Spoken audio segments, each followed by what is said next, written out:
Hi everyone, welcome back to another episode of the Global Nomads podcast. Today we're welcoming Dennis Abaya.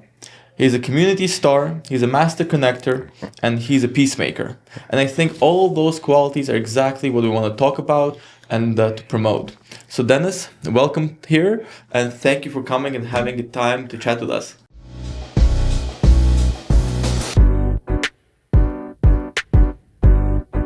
Thank you so much. Thank you for having me on the Nomad podcast. I really, really appreciate it. Thank you. Thank you.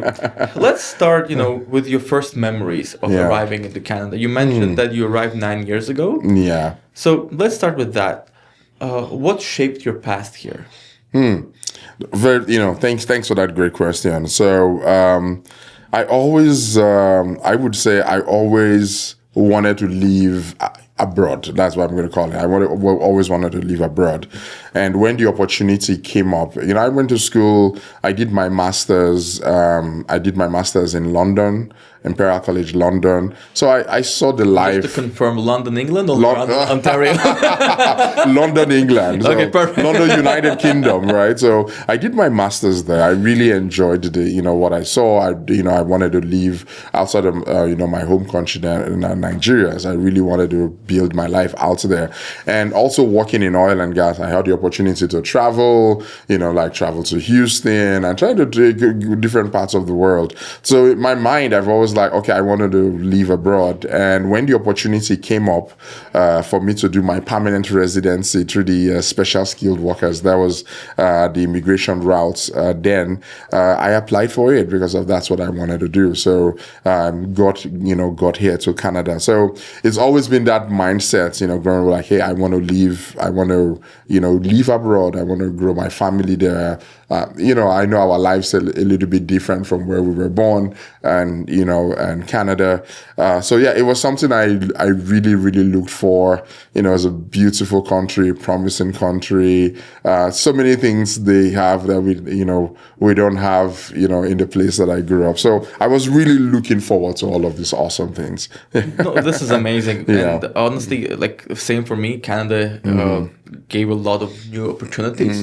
And speaking of new opportunities, I did not know that you were originally working for the oil and gas industry. Yes, I worked as a geoscientist. Right? Geoscientist, wow. So I started my geoscience life working with Shell.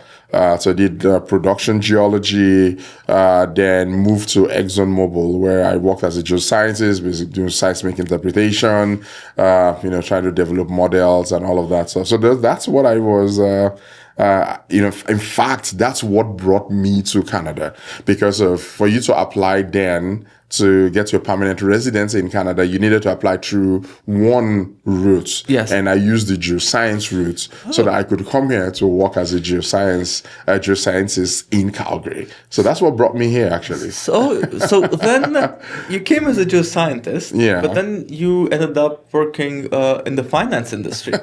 So tell me a little bit about that. How, that's a different, that's an immigration within an immigration. I know, it's so beautiful, and for many immigrants, I think that's our story. In our home countries where we came from, we were doing one thing or the other, and we moved to a new country where maybe that country is Canada, and the first thing that hits you is that you don't have an opportunity to do the thing that you were doing. So I came to Canada. When I came to Canada, that was when oil prices went down from $6 and went to $60. People were laying off, lots of geologists were being laid off. So I had no even opportunity to even look for a job because there was none, right? So, but I told myself, and I've always said this, I asked myself, why? Yeah. What is my why? Why did I move here? And I told myself, well, the reason of moving here is to start a life, is to live, just to live I wanted to live life, not just to be alive. I just wanted to live life. And the beautiful thing about Canada is that even with little resources, it gives you the opportunity to live life compared to many other parts of the world. So when I started thinking about this, I was like, well, in case I'm unable to work as a geologist, I might be able to do something else. Well, let me start with getting a survival job. That's where it all started. So started applying for everything, then got a call to work with ATB in the call center. That was where my banking career started. So I started at the call center, taking up calls, one thing led to another, taking opportunities that showed up, from there, from the call center, moved to small business, grew in small business, became senior manager entrepreneurship, at the branch with small business. From there, I moved to my current work, at BDC, started still working with entrepreneurs, and the rest is history. Now you think about it, this started in February of 2017, and now over 8 years, I enjoy what I do. So different things happen to different people and makes them change their paths. And for many people, I always tell them that don't define yourself by your work. Don't define yourself that I'm a doctor. I have to be a doctor. That is what you do. That is not who you are, right? So life will happen. It will reshape you. And you might end up doing something else. So that's how I got into banking in Canada. Dear friends, I would like to take a quick pause right now to say thank you to Sergey from New West Video for helping out with all of our visuals today. And if you want to find out more, there's a link below. And I would also like to say thank you to Angelica for helping with all the social media marketing. And guess what? There's also a link below to find out more. And also, one favor from you. Please like and subscribe. And share the video with your friends and family. Work is just part of the puzzle. It's not the whole puzzle of a person. No. And things can happen, careers can change, you might pivot. And it doesn't have to be when you're 30, it could be when you're 60. And that is something I've learned here when I saw people change career paths when they're 60. Back home, people are thinking about retiring at 60. And here, people are thinking about, I might do something else. I know. And live life is exactly something that I wanted to bring up as well. The way you put it is amazing. You have to remember that we're here to enjoy life. To live life, yes, enjoy it. It's not just about passing time, right? No. And because that's what you're doing, when you pass, it's like you're living. You're just trying to be alive, right? And I found that in the home country I came from, I just looked at everything. You're trying to be alive. There's so much things against you. You're only just trying to stay alive. So you're not actually living life, but this country gives you the opportunity, to have a life, to live life, and also to still be alive as well. That's great. That is great. Yeah. But Dennis, so when you look back now, sometimes we forget to look back and look at things in perspective for where we were and how we developed. So I think that's very important to do. But then when you were just at the beginning of that journey, you started as a call center operator. Have you ever doubted the direction that you were taking? Great question. I did. I really did. Because I was, I came here to work as a geologist, and all of a sudden I couldn't get a job as a geologist. So many things were going through my head. Oh my God, if you come from my culture, it's not just about you, it's about your family, everybody around you. And I was wondering, what will they think about me? Will they see me as a failure? I left, I've left my geoscience job in Canada. I mean, in Nigeria, and you move here to Canada to work in a call center. I was not earning anything close to what I was earning. I wondered what will be the outcome of my life. There are days I had those thoughts. What am I going to do? How am I going to do other things? What's going to happen? That did not stop me because I know I needed that job to, pay for bills, to have a house. But I told myself that I'm not going to stop here. So I kept looking at other things.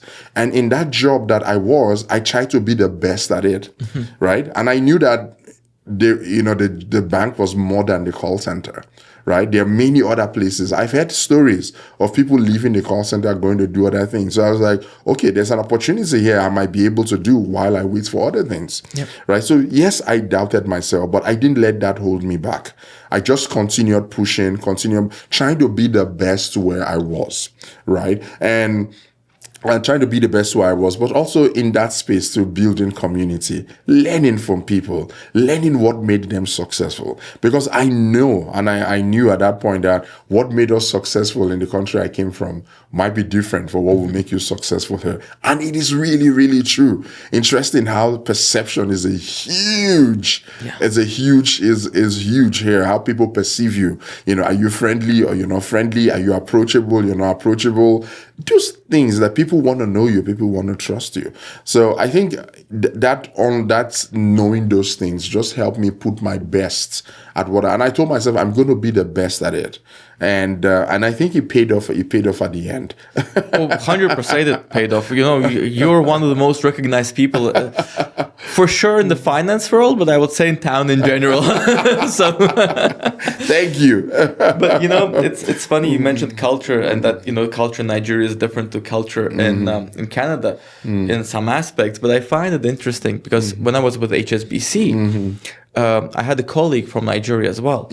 And we often traveled together on the sea train.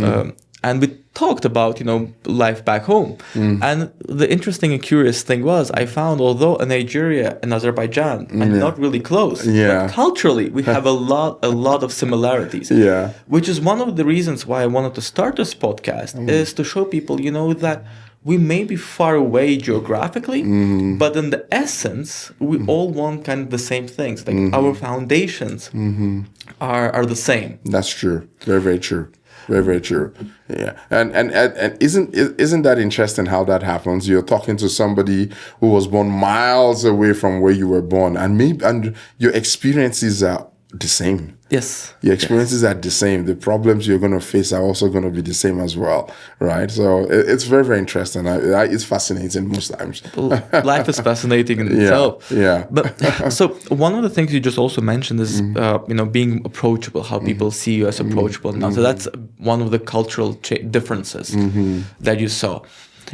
What other cultural differences that you saw initially when you moved here that were kind of holding you back, and then you had to adapt to the new realities? Yeah. So this was very interesting because one thing, and I always say this, I felt that from where I was coming from, everything was all about money.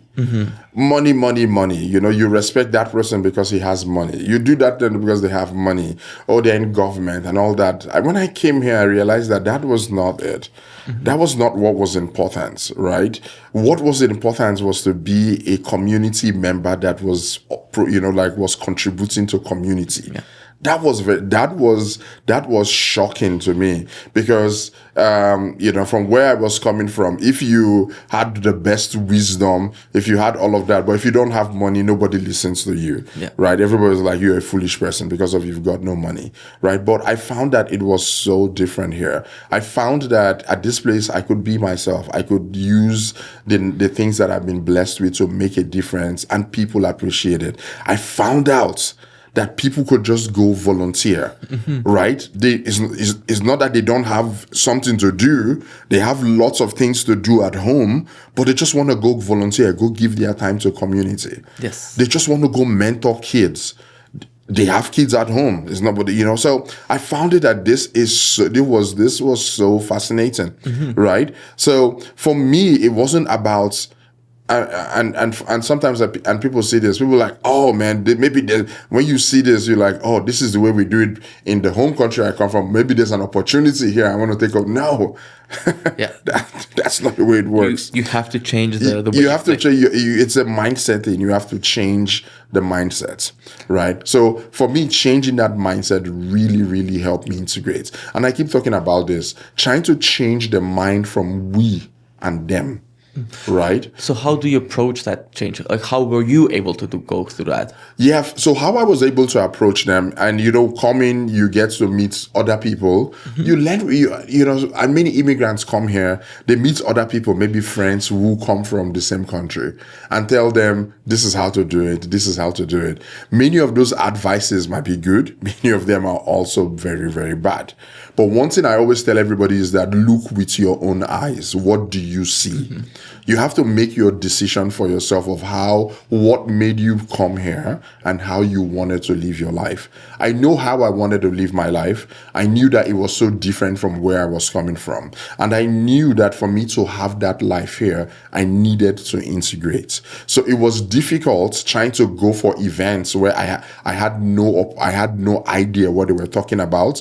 I knew only one person in the crowd. It was difficult, but you know what? I didn't let that stop me. I was like, I know one person today. If that person introduces me to another person. So the next time I go for the same event, I know 2 people. So from there, I know 3 people. And in all of these things, you're learning stories. It's just like, in today's world, we're talking about AI, intelligence. Yes. It's learning from us and building. And that is the same thing as an immigrant you do. You get into and start learning. You start building that intelligence, start building, okay, this is the way they do it. Oh, they talk about hockey. Okay, what's about this hockey? Those are little things that you can do to be part of the community, right? I stopped talking about this is the way we do it. I start learning, tell me why you do it this way. That's interesting. And making people, be valid about, maybe that's not the way to put it, but making people, appreciate them for what they do, right? So in all of those things I was doing, it just started making me become more like all of us, instead of like them and us, right? That kind of thing. So that's it, for me, I tell people for me, it wasn't rocket science, but it was just going around people, go to my community association, go to this group, go to that group, even go to things that didn't relate to banking and geology, right? Yes. Sometimes I would just go for events that say lifelong learners, and they're talking about something that is so abstract. And when you go and people ask you, hi, why did you come? And I'm like, I'm just curious. I just came here to learn, right? So those are the things that started helping. And all of a sudden, people look at you today and they're like, oh my God, you look like them. Yeah, exactly. Right? Yeah. So I always tell them, like, no, it's not them. It's not all of us. It's the we. It's us. Yes, that's perfect. And honestly, it's funny that you say, you go to an event and you know only one person. And now, potentially, when you go to an event, there's only one person that you don't know. Right? Yeah. So if now you go for an event, if you don't know everybody's asking you everybody's asking that person, how come you don't know him? Yeah, exactly. Not you, how come you don't know them? Right? Yeah. So, but that's how it works, right? It takes time. It takes effort. It takes consistency. It takes, there were times, this will make you laugh. There were times I was at a call center. I closed work, maybe I was in night shifts, and I'll close work maybe at 10 p.m., 11 p.m. And there's some of those evening events that went longer. I actually will still go. And I will show up late. Right? But just so that I can understand what's going on, it's just like everything. Whether you want to exercise, you want to do things, like it's going to be about the work you put in. Yes. What you put in is what you will get out. I never showed up in those places trying to say, hey, I'm a newcomer, accept me. No, people don't. No. People want to see that you're putting that work in. You want to know about people. So that's what I will advise. I'll tell you got to put in the work. It's not easy, and I see it every day. Like yesterday I was at an event and I saw this newcomer. I could feel that he was stranded. He was like, oh my God, who am I going to talk to? So each time I walk to him, I will introduce somebody to him so that he can start a conversation, right? So I know it's not easy. It's not easy, no, and it's good to have those champions, right? Like when you go into an event, maybe one person, maybe 2 person, you can ask them that, who else should I talk to? Yeah. And actually that's something that I found very good, because when I know, like, let's say if I were to approach you at an event, you would know a lot of people there. So ask, like, hey, who do you think I should be talking to at this particular event, like from the people who already attended? And at least from there, you get more and more connections. One connection goes to another, to another, to another. But effort, 100%. Yeah. Afterward, going maybe like 10 p.m. events, not always Not the best. always the time. It probably depends on what On you're what looking for. you're looking for. What kind of contacts you're interested in, but during Stampede, for example, right now, I'm sure there's a lot of valuable events that are coming up. So go out there, be with people. Like open up different kinds of apps that show you what events are going. Sure. Which brings me to my next question: when you choose events right now, I understand, when at the beginning it's hard to choose because you don't get a lot of events. So you go to everything that you can lay your hands on. Yeah. But now, I'm sure you get a lot of events. You're like trying to decide where to go and what to prioritize. How do you go about that? Yeah, it's interesting because I will say you have to start somewhere. As you start somewhere, it will evolve, right? Start where? Start from, don't worry about yourself going for the events you're going to pay. Start with the free ones. That's where I started. Start with those ones you are free. You register for them. You build value from them.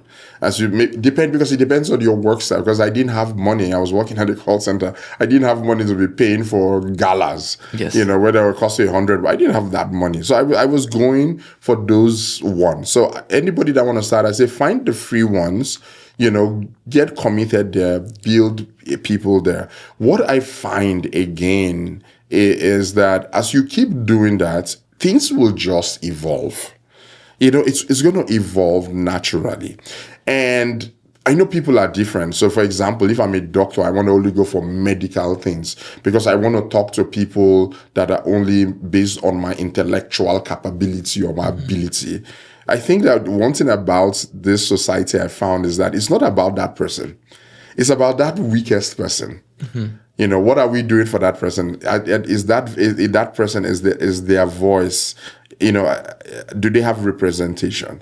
So that's what I was doing. I was just going for everything and building relationships. What I find is an intersection of everything, right? What I mean intersection of everything is that you go for it. Maybe you go to a place to volunteer, right? You're not you don't have a job, you're volunteering, but somebody who also has a job is volunteering there, or somebody who comes from a different part of life is also volunteering there. So what happens is that you're always building those communications, and as you become interesting, right? Just don't go, like I tell people, volunteering is just not going there, open the door and close it and not talk to anybody. Yes. Because you can be there and people assume that you're not there. Right? When you go there, be active, show yourself that you're contributing something. That's what belonging is. Belonging is putting something on the table. That's what it is, right? So I would say start from those free ones. Start from the things you know and bridge out to things you don't know, right? Start from the very, very familiar and start bridging out to the unfamiliar. Over time, it will evolve. Whether it is, people ask me, Dennis, where's the best place to get business?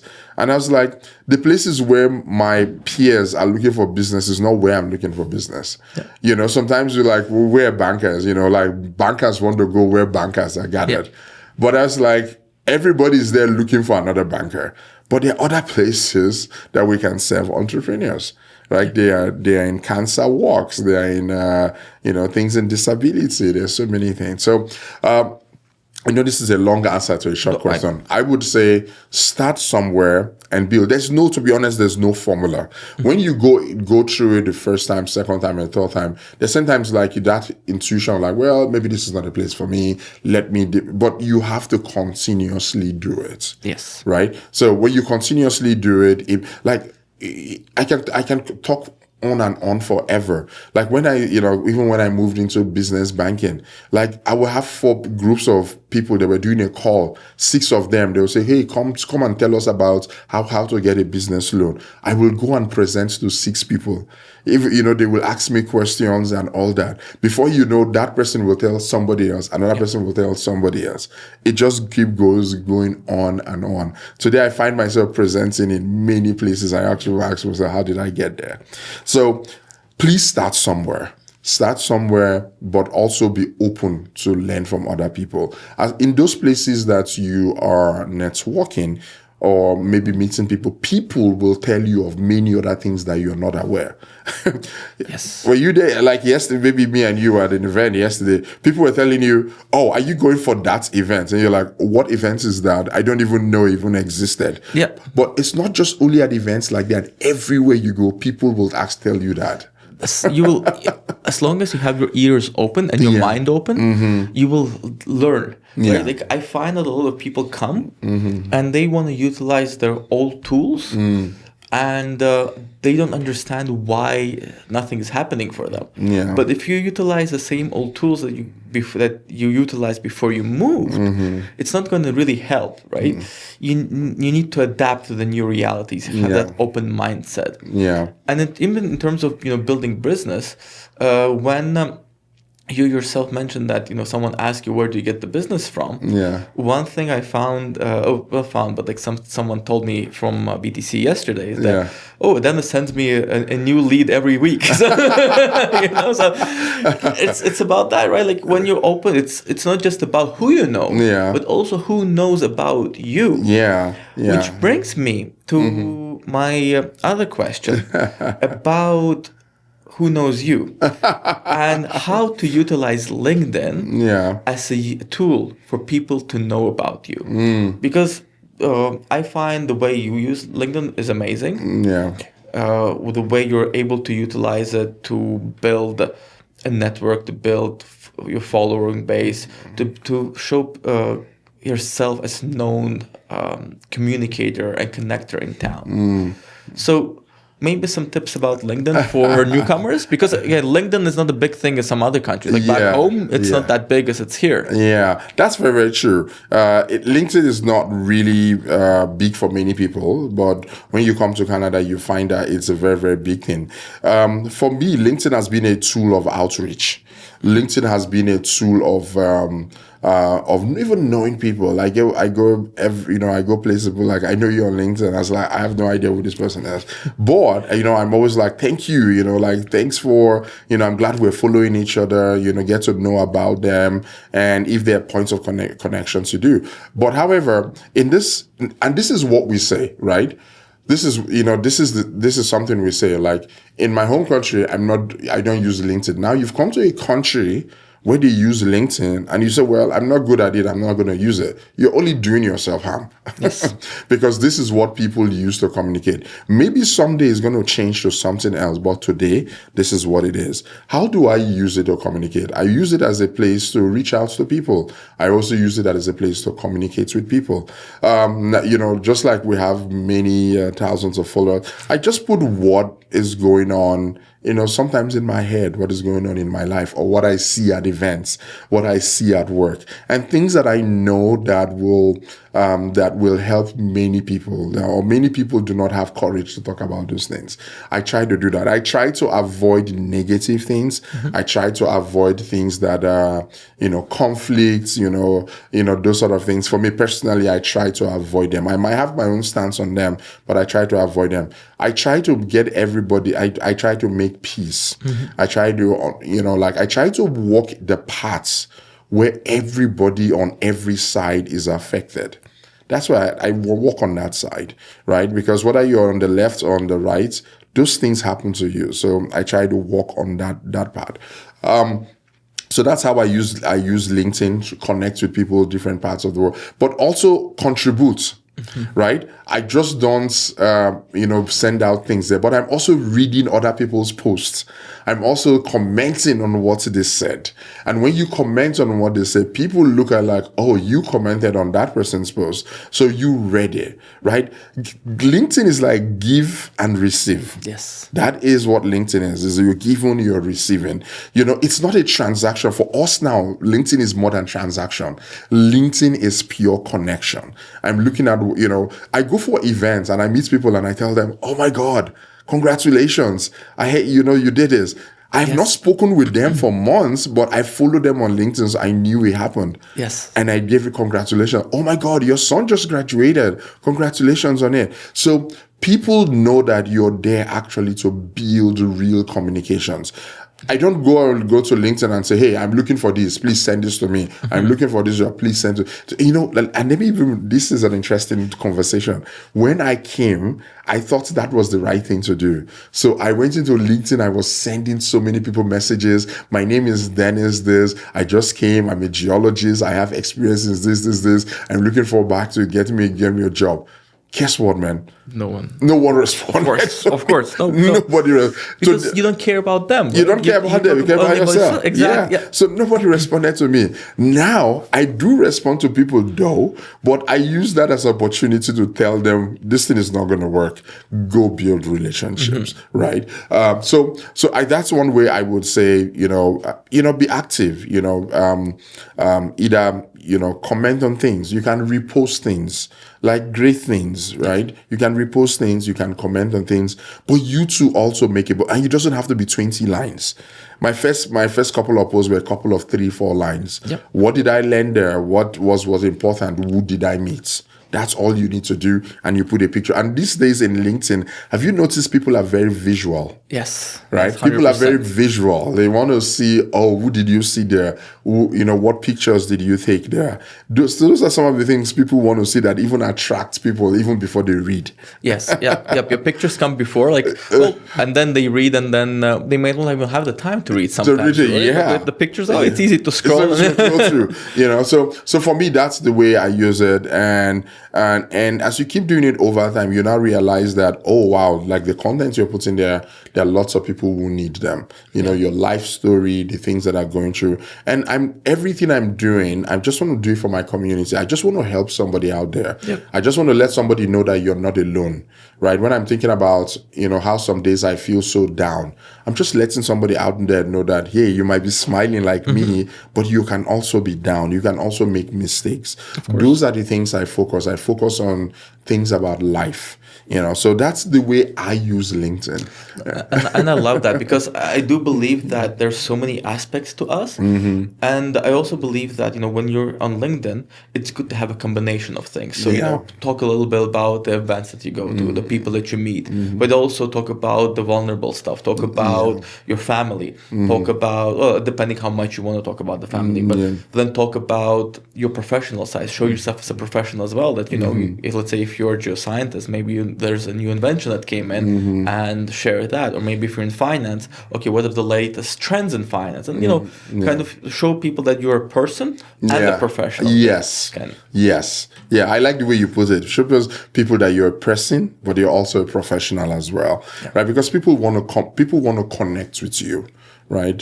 If you find that if you're one or the other, you kind of lose people. Yeah. But you want to find that you want to be that balanced person, right? So I think that for me, that has really, really worked for me.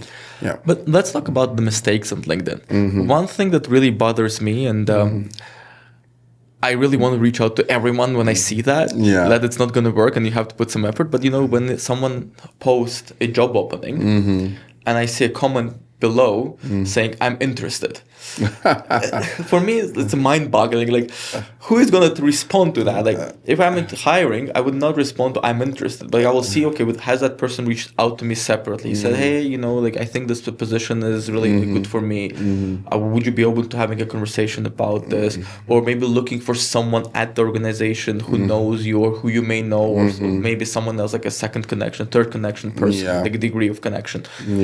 And for me, it's mind-boggling. I sometimes want to, respond to them like, this is not going to work, you have to change. But then I don't want to give unsolicited advice as well.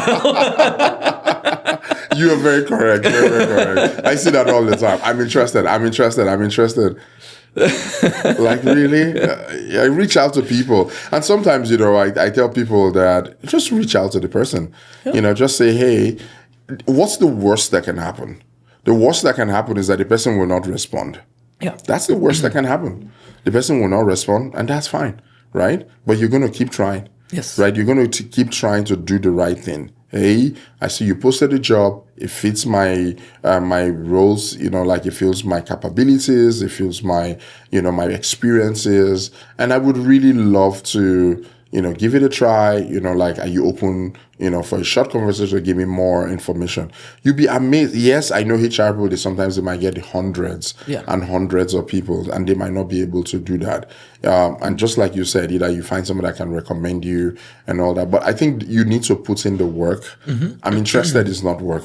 No, I'm interested. It's just an illusion that it's work. Yeah, it's not work. So you need to go further and try something. and I want to expand on that, because sometimes, well, of course, a lot of people use LinkedIn for work, but even for business purposes. Let's say you're in business development and you see someone posted, "Oh, we just opened a new plant."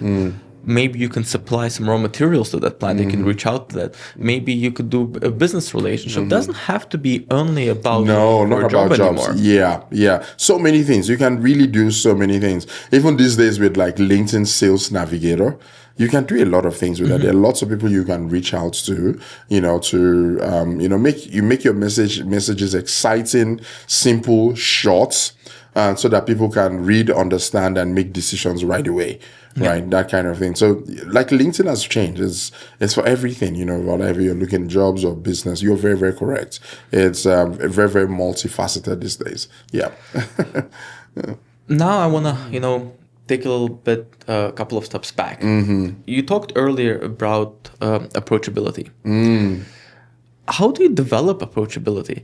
Because I would say, typically, and this is more of a stereotypical assumption, but a person, let's say in geoscience, he's working behind the computer, sometimes in the field, but it's more of a lonely job. Let's say that you're alone with the land, let's say.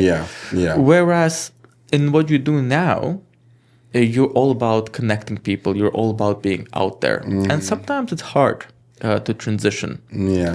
So if someone who is not an extrovert by nature. And how would what's the advice would you give them in terms of trying to change and not become an extrovert, but become more approachable? That's a great one, because I agree with you. Like, people are different, right? Like, I could be the one who just looks, I'm looking straight in your eye, I'm coming to talk to you. And there's going to be somebody who's just avoiding all eyesight, like, I don't want to talk to anyone. What I always say is that don't change yourself. Just be curious. Don't change yourself. An extrovert will be an extrovert, an introvert will be an introvert. Yes, there is possibilities that you can change, but either of those two, it's hard to be one or the other, right? But what I always say is be curious. If you're curious, it can help you. So when I say be curious, when I say be curious is that give people the opportunity to even approach you. Because sometimes, if you don't want people to approach you, there's the face you put, there's like your body be like, you're telling somebody, I don't want to talk to you, right? So check yourself. What am I doing that is making me not approachable? Right? Or maybe if you don't know, ask somebody, like, hey, ask somebody, like I get these days something I don't know if you've seen this on LinkedIn. People, when you add people, maybe you read something they posted or something, and you add them, and the question, the first thing some days I get is like, can you tell me why you connected with me? Was there something about my profile? And sometimes I tell them, like, there's like, I connected with you because I loved your red glasses, because it was on their profile of their picture, right? So that person is basically an introvert, but basically that person has put something there that makes them approachable, right? So I think is that, let me start with, like, evaluate yourself and check, what can I change about me that makes me approachable? How others how people perceive you, right? So I was at an event last week. This was very interesting because I was looking from the other thing, and there was this person sitting down on a chair at this big event, and the person the head was, the person's head was just on the chair, and you could tell, like either the person is ill or something, or you don't want to be here. Right? When you put that kind of thing, you've become unapproachable already, right? So, but it's possible that person was listening to, but it's just the way the person just posed that just made people feel, unapproachable. Yes. Right. Yeah. So I believe that is checking out stuff. Then as you start doing it, you begin to see particular trends. You realize that one person spoke to you because of something. Mm-hmm. Before you know, there's going to be 2-3 people who speak because of something. Then you're going to like, okay, maybe there's something here I can do more to become, but you need to want it. Yes. You need to want it. Like, it's something you must try to say, hey, I need to make that change. If you don't do it, there's not going to be, nobody will do it for you. And if just like everything I say, you must begin before you become. Mm-hmm. Right? You must begin that is very somewhere. nice. You must begin somewhere. Right? Make changes. Maybe it's the way I smile. Maybe it's the way I look at people. I believe, Samir, nothing is easy. Everything we need to do, we need to put work. Yeah. But if you want to be approachable, look at yourself in the mirror and ask yourself, why am I not approachable? Right? And maybe tell people around you, people will tell you stuff. And if you try to make those changes, at the end of it, you find you're approachable. Well, you don't have to change yourself, because you can still change those things and still be an extrovert. You can still change those things and still be an introvert, mm-hmm. right? Because even extroverts, sometimes people avoid extroverts because they talk too much. Yeah, because sometimes they talk too much. They want to always make it about them. They don't give it, so they're like, I don't want to talk to that guy, right? Or if they hold like, no. So even for me, being an extrovert, I've learned to mm-hmm. shut up my mouth sometimes and just try to ask more questions. Okay, tell me more about this. Make it more about the other people instead of always making it about myself. Yeah. Right. So this is me just giving my my own 2 cents on it. That's the way you can become approachable. And I really like that 2 cents piece, because it's for people to accept that and not mm-hmm. accept this is your story, mm-hmm. right? And that's what we want to listen. What worked for you? Yeah, and it may not work for someone else. No, right? Yeah. Mm-hmm. But at the same time, someone who is listening to this right now, may say, okay, actually, I haven't other people were telling me this, and I've never actually took into consideration. Now, maybe, hopefully, it will make them look into changing and adapting to the new realities. And the other thing I'm going to add to get on that again is that when you go into rooms, right, you see people that are very transactional. Maybe they are not, but that's what they portray to be, right? The way sometimes you meet people is the way they are is I don't want to be here, mm-hmm. right? And sometimes when people see that, people have a way of stepping back from you. Yes. Right? When they see the glass eyes. Yeah, it's you don't want to be here. People will just naturally stay away from you. Yeah. Right? So, but I think that everywhere you go, show people around you that I want to be here. Our good friend Ryan said something I will never ever forget, and it was about showing up.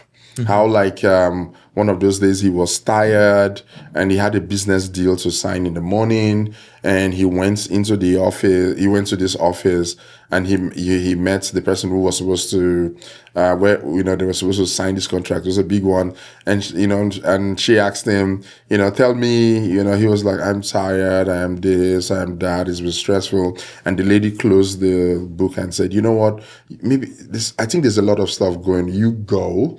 When when you feel better, come back. And he was like, no. She was like, no, you go.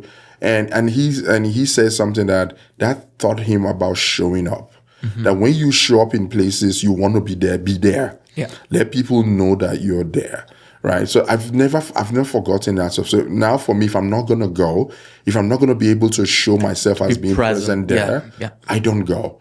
Right? Because people will just read it differently. So I tell you, if you want to be there, go. If it's a game, I go for a football game. Okay, sometimes I don't even know what is happening, but I'm smiling and I'm people know I want to be there for the excitement. I don't have to know what is going on, right? So it's something I think for anybody listening, I think that might be very, very helpful as well. So show up present. Let people know that you want to be there. Yeah. Exactly, because if you have all of us have things going on, right? Mm-hmm. It's not always smooth sailing. No. So and also speaking on transactional, I also find so sometimes you go and talk to a person, and they're there to sell or to get a deal done or something like that. Yeah. And I can see how some others completely lose interest in that. Like I said, I call it the glass eye syndrome. Yeah. It's like you're talking, all of a sudden, nope, those glass eyes came up, and the person is like already thinking about how to get away and talk to the next person now. Yes. Because if it's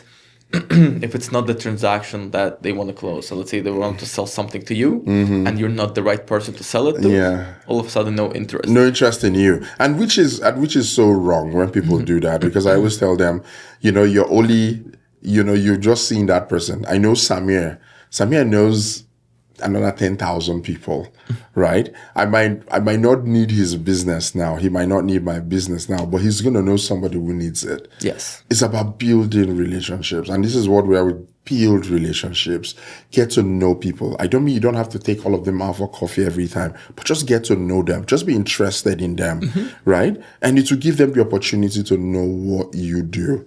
Right? So, but if you always want to be that guy who wants to close every deal for everybody you talk to, people will run away from you. Oh, 100%. Yeah. So. Treat people as people first. Yeah. And to that, I'll quickly share a funny story from back home. One of the most interesting referrals I got was from my masseuse. I come to her one day and say, hey, I had a client earlier. He was very tense. So I asked, what is happening? And he said, oh, I'm having some financial trouble. And she said, oh, I have actually a banker who comes to me as well. Maybe I should make an introduction. And that she made the introduction, and it was one of the best clients I had in my portfolio. Wow. Because you never know who knows who. Yeah. You have to treat everyone with a huge amount of respect. Yeah. And not just because of that, but in general, like treat people as humans. Yeah. And you will be treated as a bigger human at the end of the day as well. And if you think about it, the people you refer business to is the way you feel about them. Right? It's the way you feel about them. It's like, I trust them that they will deliver. It's the way you'd feel about them.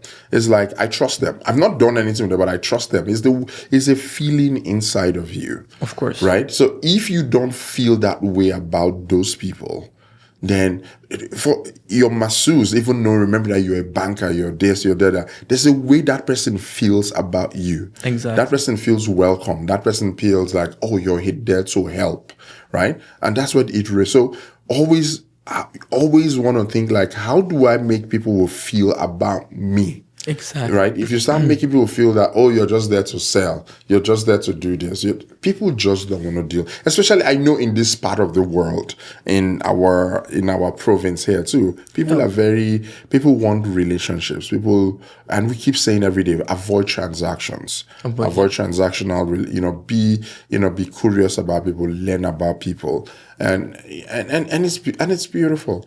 Transaction will happen sooner or later, anyways. Yes. But I do agree with that. Like, learn the people first. And, well, it is it is part of the journey. I know. But before we sat down, you were mentioning an interesting comparison. So if you don't know how to talk to 5 people in the room, how are you going to talk to 30 people in the room? Yeah. So I wanted to talk about that a little bit. Oh, yeah. How do you talk to 5 people in the room?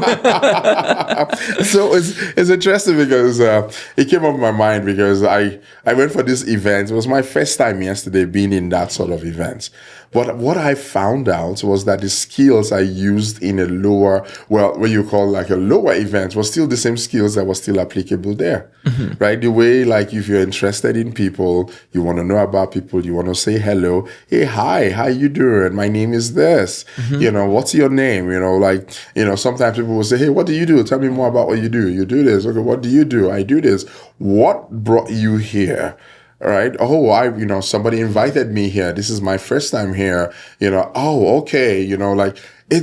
That's the way you build that, that's how mine is ABC. This is what I do. Like, I just want to know about them. Okay, what brought you here? Oh, nice. Yep. Okay, this is what brought me here. How many times have you been here before? Oh, then the next, maybe they're sending people around you, like they want to, around them, they also introduce you to them and you get to know. Then the next thing you hear is that, I think I've seen you before. Oh, you know that person at where you work? This person is my friend. I know that person. Yeah, And before you start happening, it start becoming a web. Yes, It starts going into a web. It just starts branching out, and the next thing, like, wow, this is great. It's so great meeting you, right? Hey, because of there so many people there, you don't want to just hold this one person who's talking to you like, oh my God, one person is talking to me. I'm going to bore his or her life now. No. So the best thing I always will do is like, when you get to those basic, because of there are many other people, and that's what people who created these events, they want everybody to be able to talk to everybody. Yes. Right. So the next thing usually I would do, I say, hey, are you on LinkedIn? I would really love to stay in touch. Right. And they're like, oh yeah, I'm LinkedIn. We connect with each other on LinkedIn, and we move on to the next. Right. You've built the first level of relationship. Right. Now you might leave that event and you might never get to see them again for the next 2 years. However, you've built something that is a connection, maybe through LinkedIn, whereby they continue to see you. You might not be talking to them. And I'm sure you see this all the time. People like you've not spoken to them for years, but they know every move, everything you've done. They may not even be liking the LinkedIn post. Yeah. Which I'll look into the camera and say, if we post, like our post. Make sure you like it. So, but that's how you do it. You do it, and like, it was a great pleasure meeting you, and you move to the next. There will be many other things that would bring into a deeper conversation. Maybe I'm talking to the fourth person, and the fourth person will say, hey, did you meet Alex? Yeah. And it's like, oh, I just met Alex. Oh, yeah, let's go. Alex is my friend. And the person gets you to Alex and say, hey, we met earlier and we had, And now the person takes the conversation to another level, into something much more deeper. And it's going to be like, oh, wow. You know what? I really need to know more about this stuff. Let's meet for coffee. Let's get to do that. Right. So it's that, I feel it's the way to do it.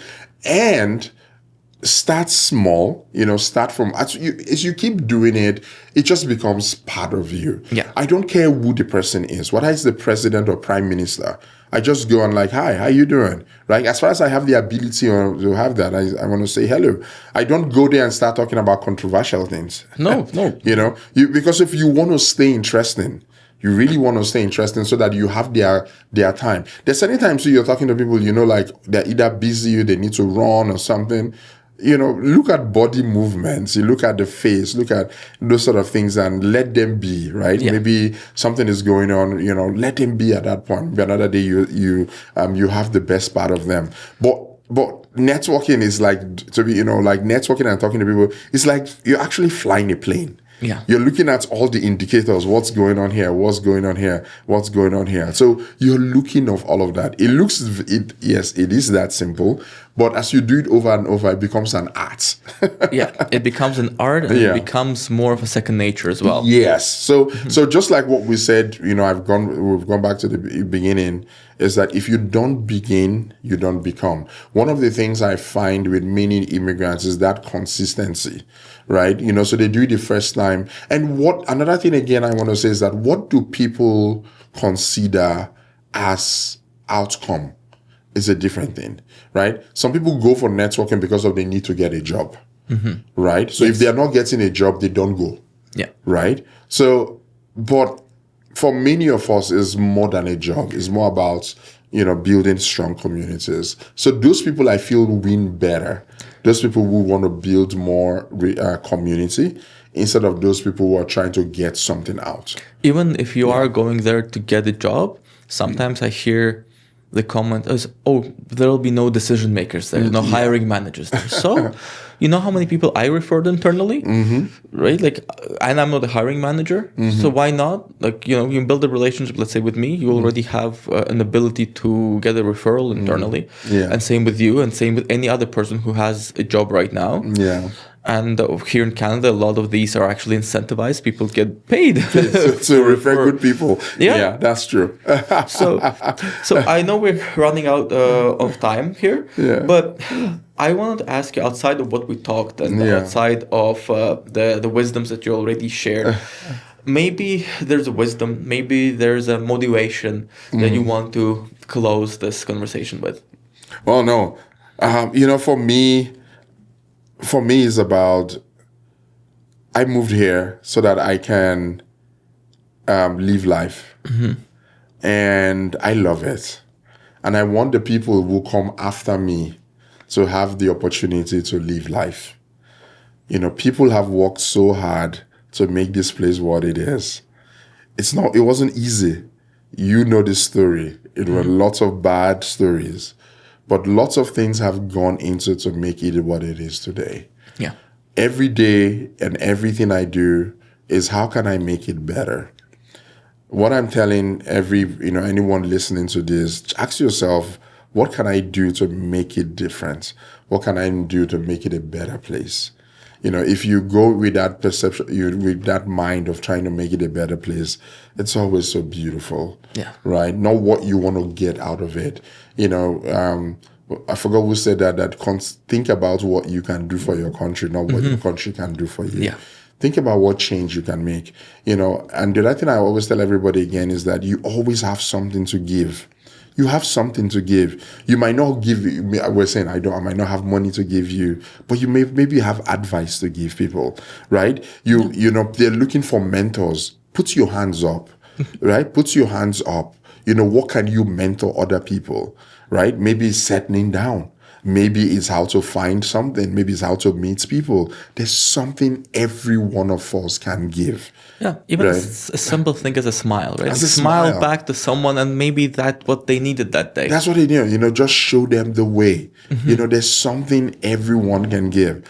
I went to this, I'm going to end this. I went to this event yesterday. This lady was the security guard, right? She was the security guard in this high-class corporate event. And when I came in, she said, I remember you. And that made me, I was like, you remember? She was like, yeah, I remember that smile. She said, you're the only person who spoke to me last year. Like, so she still remembers me. And I was shocked because, to be honest, I didn't remember her. But she remembers you. I remember you're the only person who spoke to me, who asked me, how am I doing? And that sort of thing. And I just held her, That's right? lovely. It was something so little I'd done, right? Because I didn't look at about how maybe she's a security guard or something. I looked at her as human at that point. And I basically tried to do that for everybody. But 1 year later, she still remembers that person, even though she has not seen me 1 year, you know. So it's all about, find about what you can do, the difference you can make. And just like you said, it might be a smile. It might be a word of advice. It might be something. As immigrants, you know, last time I was going to say is that, you know, I keep saying the last thing. I apologize. No, please go on. Yeah, but as immigrants, there's always this like, what can I get? What can I get? What can I get? Find what you can give.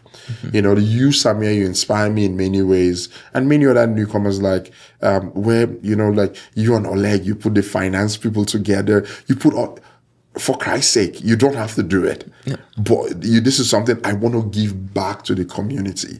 Right? You know, like nobody's paying you to do it, but you want to give back. So I'm telling every immigrant, like, you know, find something you can give. There's something there you can give.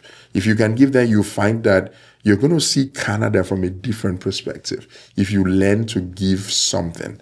And then Canada will give back to you as well. It will give back to you. Yeah. Oh, that is beautiful, Dennis. Thank you so much. Thank you, This is a great way to end the podcast. Thank you, sir. Thank I you appreciate it. Thank you. Thank you for having me. This has been awesome. Amazing. Thank you. Thank you.